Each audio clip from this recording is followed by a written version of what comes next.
Mahaba yung slide niya, oh. So dito lang yan kay Capiosa, mga boss.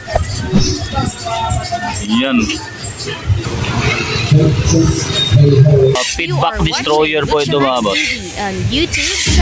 Yan yung likod, Ma'am Det Kabigin. Ayan. Halimbawa doon galing sa mixer ito.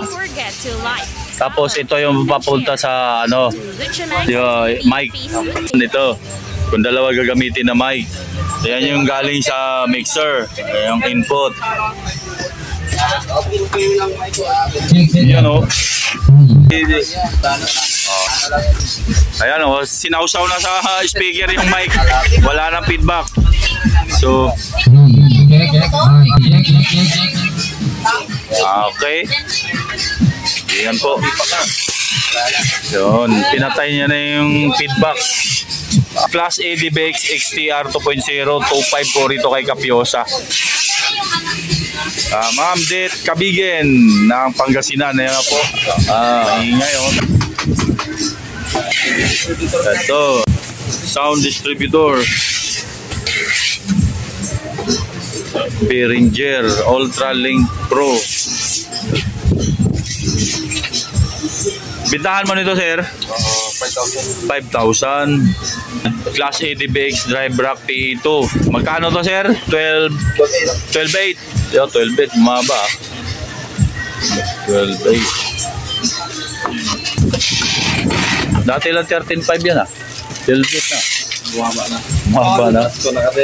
Ayan, oh. DBX Drive Rack PE2 12.8 na lang daw. Dati yung 13.5. Hawakan ba doon? Ang bigat. Bigat. Okay, ano, pogi. Class A DBX na power sequencer DL model DL208B. Yan. Ang price daw nito, mga boss, 2.8.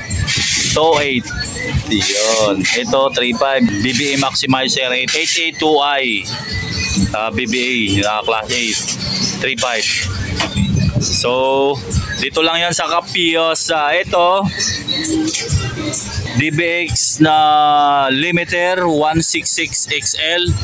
Sir, magkano to kay 166? 4.3 ba sabi mo kanina? 4.3. Ito limiter gauge. Tapos itong Class A DBX Drive Rack PA2 ay ato, sir, 12.8 ba yung sabi mo? 12.8? 12.8, bumaba na. Dati lang to 13.5, bumaba pa. Itong sound distribution mo, sir, na processor, itong Behringer 5,000. Yan, sound distribution Behringer, mga boss. Tapos ito may Opal BSS 966 ang model. Opal po, mga boss. Magkano to, sir? Bintahan mo nito? 5.3. 5.3. Oh, mura, 5.3. Mura lang, oh. Opal.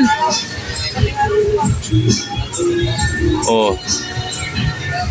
Dual, ano yan? Dual 31. Mahaba yung slide niya, oh. So dito lang yan kay Capiosa, mga boss. Okay, salamat. Okay yan, sa Capiosa lang po yan, mga boss, ha? Sa Capiosa. Yan po yung number.